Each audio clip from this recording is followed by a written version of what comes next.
Choosing your name wasn't always in your hands, but choosing your online identity can be. Hi, welcome to Follow Startups. I'm your host Ankita Pahwa, and today we have with us Sajan Nair, the founder and CEO of Agaamin Technologies.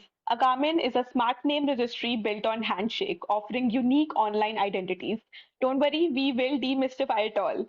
So, with a diverse background ranging from management to client servicing, advertising, and even filmmaking, Sajan is a true polymath. Now he's channelizing his expertise into creating this smart name registry on Web3. So please join me in welcoming him. Hi, Sajan. Welcome to Follow Startups. Hi, Ankita. Thank you so much for the warm intro. Happy to be here. It's a pleasure to have you here, Sajan. So before we get into any details about Agaamin Technologies, please take a moment to introduce yourself and walk us through your professional background. My professional background is actually far away from what I'm currently doing. I started out after my school, I wanted to become a chartered accountant. I studied up till inter and flunked. So then I figured that, that was not for me. So then I still finished my BCom honors, did my MBA, and went into mass communication and advertising. I was placed in a college right out, in a institute, in a company called Enterprise Nexus. It was one of those happening agencies back then, and I was placed out of college there. I spent about 7, 8 years working with some of the top network agencies like Ogilvy, Havas, Publicis, and all of that. Basically, ghat ghat ka pani piya, as they say it in the industry. In 2011, I started my own production house, and even that's gone through evolution. We started out more making television commercials, and then we moved into augmented reality, virtual reality, digital content of late, and things like that, branded content and stuff. Social media got added on in the process and stuff. It was somewhere during the pandemic. Two things happened. The first episode was, the pandemic itself. Shooting is not something you can do remotely. It is something that you have to do face to face, right? If I have to shoot you, then I have to be there. And when the pandemic started, there was, I had no idea whether this would ever end, or if I would even have a career in terms of shooting, because if everything was going to be remote. So I always had an interest and passion for technology. Usually techies get into filmmaking when they get a break. I decided to get into technology when I got one. I learned how to code, learned a bit of solution architecturing, infrastructure, DNS, things like that. Basically, I spent about a year studying on Udemy and freecodecamp.org and various places online. In the meanwhile, I was introduced to Handshake, which is an open source protocol on which our tech stack is built. And it just seemed like water was there when the duck was ready to swim. So I just took the plunge, and here we are. So that's the first episode. The second episode was an added incentive, which was I got myself a new phone.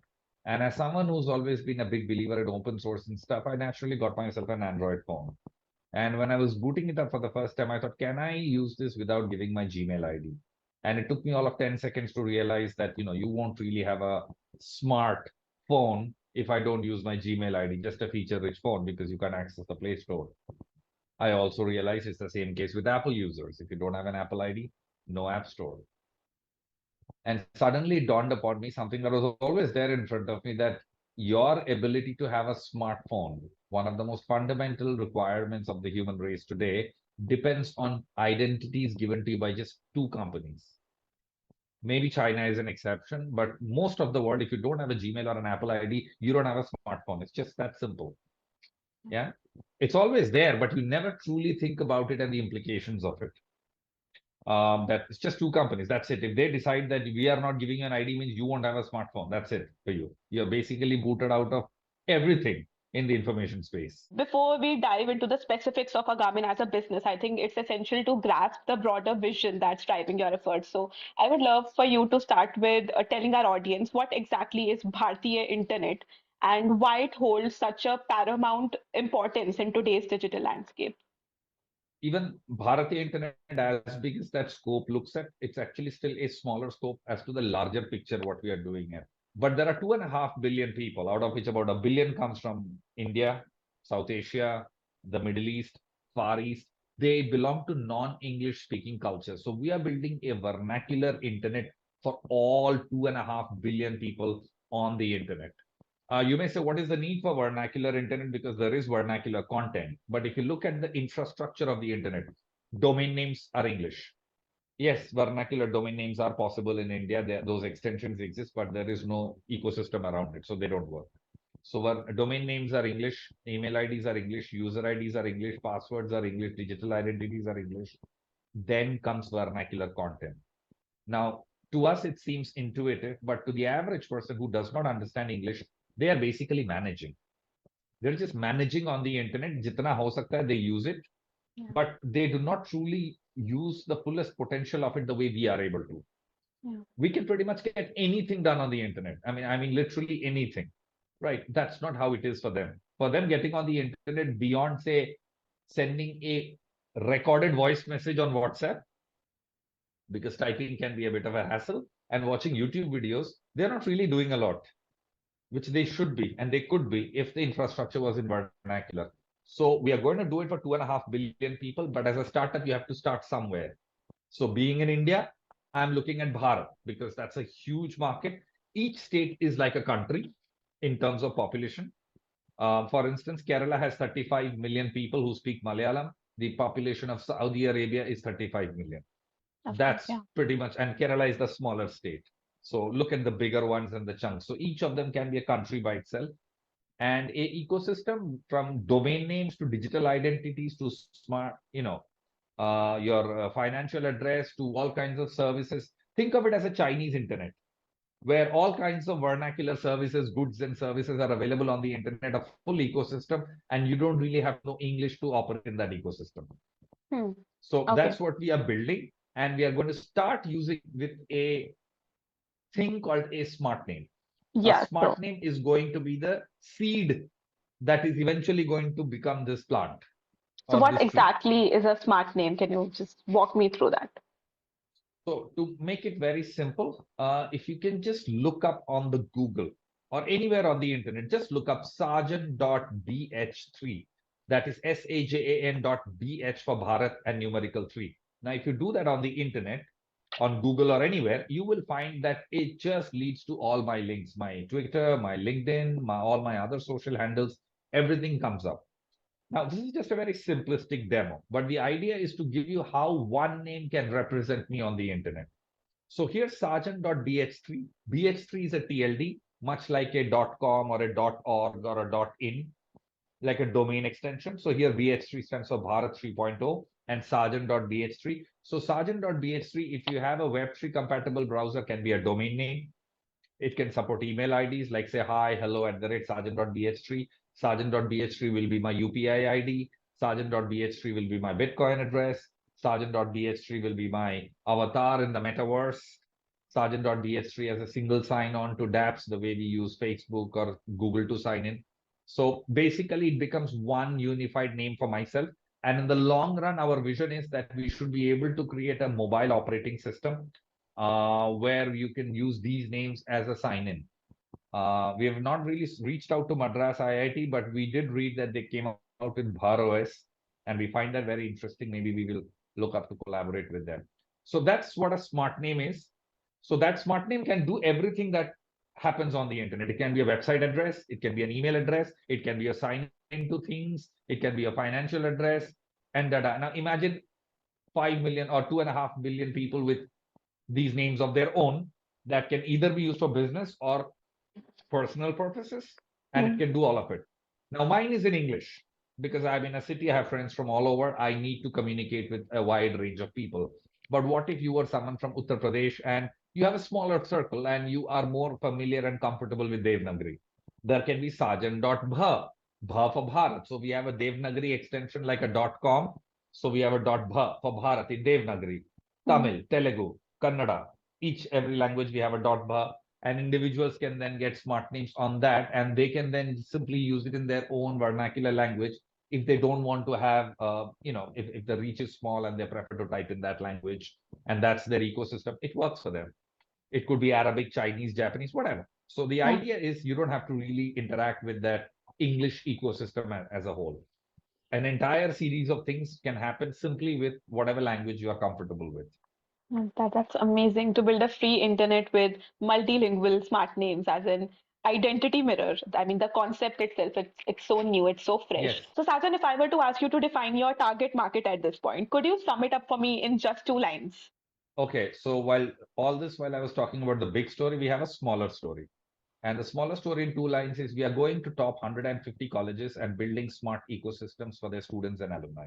Okay. Top 150 colleges means IITs, IIMs, XLRI, BITS Pilani, the NITs and the rest of them, prominent colleges like Xavier's and so on and so forth. Lady Brabourne, LSR, quite a few of these that feature in the top 150. Now, why are we going to these people? Now, two reasons. One is when we reached out to Bharat, we found out that Bharat has been spoiled on the internet. They're used to getting stuff for free. Hmm. Yeah, they don't like to pay, and rightfully so. If you can get it for free, why not use it? So we decided to go to the builders. Now we are talking about 150 means the top percentile of the intellectual capital of India. Okay. There are two reasons that are very, that syncs perfectly. One, all of these people like the fact that they belong to a certain alma mater, belonging to IIT or belonging to IIM, has a lot of respect and honorable honor value. You're part of various ecosystems, and people like to talk about it. Like, hey, I'm from IIT. So, when you have a name, say, if you are, say, from IIT, so Ankita.IIT. So it's like Ankita.IIT is your domain name. Ankita.IIT is your UPI address. Ankita.IIT is your avatar in the metaverse. And you'll be telling people Ankita.IIT पे UPI कर दो, Ankita.IIT पे Bitcoin भेजो. So people are like, oh, Ankita from IIT or IIM, XLRI, BITS, Pilani, whatever. You name any of those top colleges. So it's just there. Yeah, that's one. So they have a natural incentive to have an identity that represents and signals their alma mater. That's one. Second, it is also possible to build exclusive ecosystems for these people because when you say again 150 colleges means the top intellectual capital of India. What if tomorrow there was a job site where you said you need these smart names to log into these job sites? So now when a Google or a Facebook comes for recruitment to these sites, they know that everyone here is a genuine diamond, top percentile of India. No fake, no scam profiles. Everyone is a brilliant one. So that's like, you are absolutely sure that everybody here is the best of the best. इससे अच्छा India में है ही नहीं. Yeah. So that, yeah, and you can spin it whichever way you want. Like these people would have the best jobs. That means they would buy the best cars, houses. They would make the best investments. There's a lot of scope to build stuff for this HNI group. That's one. But we don't want to stop there. It's not about HNI. It's actually the opposite. It's about the mass. But to come down and the value chain and build for mass, we need these builders to build out various other services as well. And by making them a stakeholder in the ecosystem, we are looking for a network effect where we will anyway build stuff for the world and people, but many of them will also build amazing startups, billion-dollar companies for Bharat and the vernacular internet in general, or maybe even for their networks. So, Sajan, at what stage is Agaamin.in currently in terms of its development and market penetration? So Agaamin.in, the website is in public beta, so people can check it out, Agaamin.in. You can get yourself a .bh3 smart name, or you can get a smart name on some of the vernacular languages. We've launched about 7 to 8 of them. The top college ones are not there because we will have separate front ends for them because it is mandatory for the student or alumni to have that college's email ID for you to be Hmm. able to get one of those names, because otherwise it makes no sense, right? So if you have an IIT email ID, you can get an IIT smart name. Otherwise, no.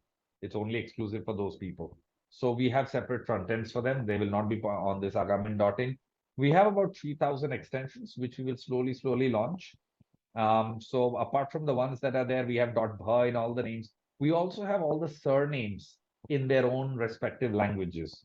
So imagine a Pahwa in, say, Hindi, or a Singh in Gurmukhi, or a Nair in Malayalam, or a Chakraborty in Bengali, or a Shah, or a Wow. Modi in Gujarati, and so on and so forth. So that people in their languages can get what they want. And this is just India. We have a whole separate section for the Middle East, Arabic extensions, which we will build out later. We need to focus on these 150 colleges, then expand to India, then MENA. That's great. So, let's talk some numbers. So, would you be willing to share any noteworthy business numbers or metrics that you are particularly proud of at this stage? So, we've worked with one of the top IIT colleges, Okay. and we've onboarded about 1,200 students from there, IIT Mandi, that is. We've got about 250 users from BM Munjal University as well. We are also, so that's about 1600 people we've already onboarded. We are already talking to one, two, three, about four colleges right now as we speak. And we expect to build them as well. So yeah, that's where we are. So, Sajan, while we are on the topic of numbers, tell me what's your revenue model like? Like specifically, how do you plan to price these smart names? So the smart names are pretty much like domain names. They are basically, technically speaking, domain names created on a public blockchain called Handshake, and they are annually renewable. That's the primary revenue model as of now. And the names can vary from 200 rupees per year for a Hindi name to maybe 2,500 rupees per year for a alumni name Hmm, because you have a decent job to maybe 500 bucks for a student name. interesting. Okay, If you're an IIT student, then it'll be less than once you pass out and you have a job, then you're expected to pay a proper fee. interesting. So we have from 200 to 2,500, depending on what target, what profile, what, audience, the pricing is done. So that's the primary model. But as we build these services like a job site and stuff, they can also be monetized and they will be monetized. And as someone who is in the digital identity ecosystem, there will be many opportunities that will come where you can monetize. So, I have to ask, like, with such a powerful vision, are you leading Agaamin.in solo, or do you have a co-founder accompanying you in this journey? Right now, we are it's solo. It's primarily led and funded by me.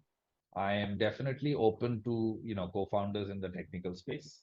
But right now, for 2 years, it's been me, and it's a small family, team of six. Four of us are there are four developers. I'm Hmm, like a semi-techie. So out of six, five of us are techies, techie-ish people, and one of them is Dakshita. She looks into marketing, partner relations, digital marketing, and things like that. So very tight ship. Are there any plans in the pipeline to raise any capital in the future? Yes, we are actively fundraising right now. So we've been bootstrapped mostly. I've been putting in my cash into it. Uh, then we recently got selected for government seed fund. Which I guess the government found value in a vernacular internet. So, and thanks to BM Munjal University who facilitated this, their incubation center.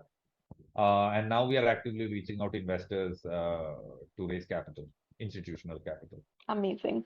So, Sajan, I've saved the most important question for the end. With the brilliance of the technology and its far-reaching impact, also comes a very significant concern, which is security. And we, of course, as Indians, we cannot compromise on that. So, as fantastic as the concept of creating these smart names sounds, security, I think it still holds a very significant concern in this digital realm. So tell me, how does Agaamin ensure the security of TLDs on the Handshake blockchain, particularly considering that you operate outside the ICANN framework? So we have to first understand, to understand security, we have to understand Handshake. And I don't want to take a very long time. I'll give you a quick snapshot. Now we'll have two aspects to our tech stack.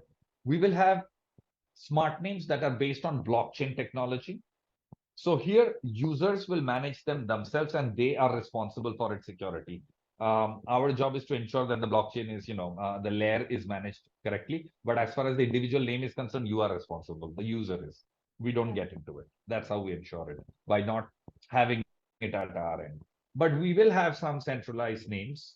Like not everybody would prefer a decentralized name because taking a decentralized name means taking responsibility for it, managing it, and having some element of tech familiarity with Yeah. that ecosystem. If you don't have it, you'll mess it up. Yeah. Also, there could be sensitive names, institutional names Hmm. that may require slightly more, sensitive handling. So those will be centralized structures in standalone structures, air gap to ensure that there is no data issues, and also to ensure that the authorities are taken care of. We will ensure that all of that data and everything is managed within India itself and complies with all the Indian laws that are required in this space. So Sajan, it's truly incredible to see how Agaamin is just changing the way we use the internet.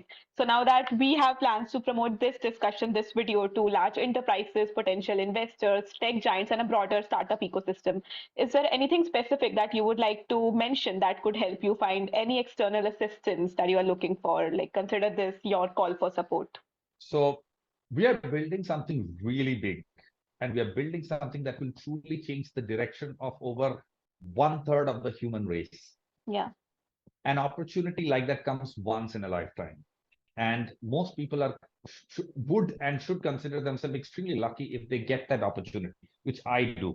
Yes, we need support with funding. We would love youngsters to come and build new stuff on this internet. We are happy to mentor them.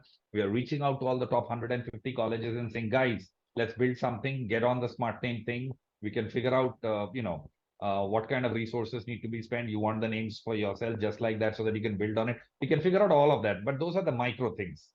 The bigger thing is that we have a once in a lifetime chance to change the direction of one third of the human race. It's a once in a lifetime, maybe multiple lifetime opportunity. Let's build that internet for Bharat. Let's build that internet for the larger human race. That's pretty much my pitch out there. At the end, isn't it great if you can do something that is truly exciting, gets your blood pumping, makes you want to wake up every morning and still make money out of it? To be able to truly do that, is a blessing. Most of us, I mean, from a spiritual perspective, most of us die of boredom in life. I assure you, if you choose to work on this one, you won't be bored. That's it. That's great. And on that note, let's get to our rapid fire round. Are you ready? Yes. Okay. Question number one, a book that you would like to recommend to the youth that has greatly influenced your career journey. Aghora at the left hand of God. Question number two, which productivity tool or app do you find most helpful in your day-to-day work? Canva. Okay, question number three, a fun fact about you that most people don't know yet. I am a readaholic. If I have Mumfali, I will read the cover of it. Wow. Every bit of that. So that's one. And yes, I have varied interests from reading to meditation to chess to martial arts to technology to filmmaking to meeting people to traveling. Everything is pleasurable. So yeah, I like the full vibrant colors of life. Okay, question number four.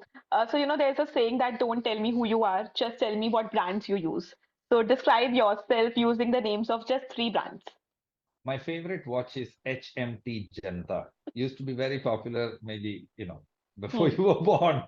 I like Samsung phones, okay, and Nike shoes. Nike shoes, of course. Well, thank you so much, Sajan. I hope this was worthy of your time. Before I let you go, I want you to make a wish for your startup that you hope comes true in the near future. Any wish out loud. It is my wish and belief that we at Agaamin Technologies will change the direction of human race in ways that are not currently imaginable. Okay, well, here's to a future where connectivity knows no bounds. All the very best, and thank you so much for joining us. Thank you. It's been a real pleasure, Ankita, and thank you for having me. So if you'd like to stay updated with the latest developments and business insights from Agaamin, make sure to follow their channel on follow.us/startups. Thank you so much for watching, and I'll see you in the next one.